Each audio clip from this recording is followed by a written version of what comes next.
যেহেতু একটা বাড়ি আছে আমি বলছি যে আমি তোমার সাথে সংসার করবো এটাই বলছি। ছেলে বলছি যে আমি তোমার সাথে থাকতে চাই কেননা একটা মেয়ে আছে মেয়ের ভবিষ্যৎটা আমি নষ্ট করতে চাই না আমি তোমার সাথে থাকতে চাই আমি বলে যে এতগুলো টাকা দাও সিগনেচার তো করছি আমি কাগজ পাতি অমুক তারিখে নিয়ে দিই কারণ আমি তো মানে ওইভাবে ব্যাংকে থেকে আমার স্টেটমেন্ট আই আছে ওনার কাছ থেকে 2 লাখ টাকা আমি মিথ্যা কথা বললাম যে আমি গয়না বানাবো আমাদের দেন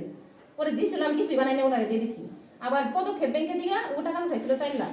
ওইখানে 2 লাখ টাকা আমি নিজে আমার মানে বেতন থেকে নিয়ে আর আমার বাবা জমি বিক্রি করছিল গরু বিক্রি করছিল 1.5 লাখ এই 1.5 লাখ আর 50,000 আমার বেতন ছিল নিয়ে আমি 2 লাখ টাকা রাখছিলাম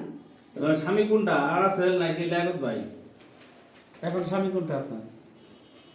এখন লিয়াকত কিন্তু রাসেল বলছে যে আমি মানে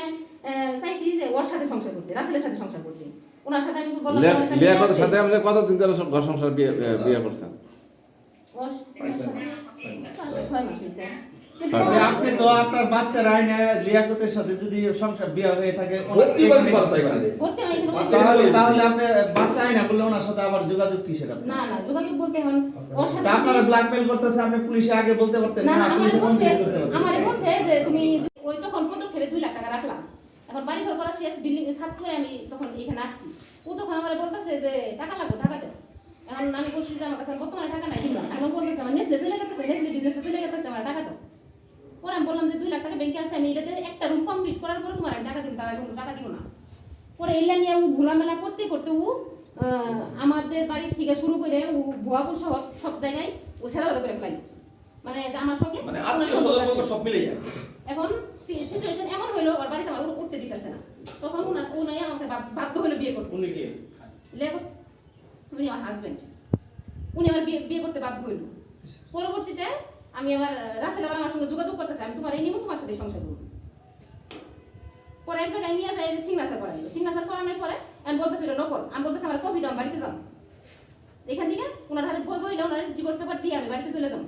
তোমার সংসার আমি করবো এমন আমার মেন কাগজপাতিও দিতেছে না কোনো ইও দিতেছে না দেখা মেয়ে থেকে তো আছে আমি তোমার সংসারই করবো এটা ঠিক আছে এটা পরবর্তীতে বলতেছে নকল আরেকটা জিনিস আমি দেখাই এই যে আপনারা একটা ডিভোর্স পেপার দেখতেছেন এটা হচ্ছে নকল ওইগুলো ব্যবসা করে শিলা নামের একটা মেয়ে ওরা নিয়ে যায় ও নকল ডিভোর্স পেপারটা করাইছে আমি তাহলে কি কিভাবে বিশ্বাস করবো আমাকে বিয়ে করছে আমি দেখেন এটা দেখেন ডকুমেন্টস দেখেন আমার পরবর্তীতে বলতেছে যে তোমার আমি দেখেন ডকুমেন্টস দেখেন বাচ্চা ছিল কোথায় এরা যখন ঘরে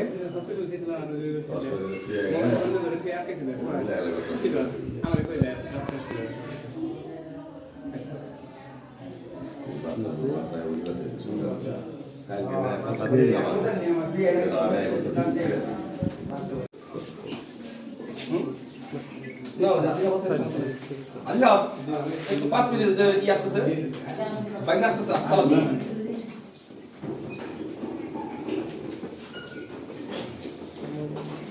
আমার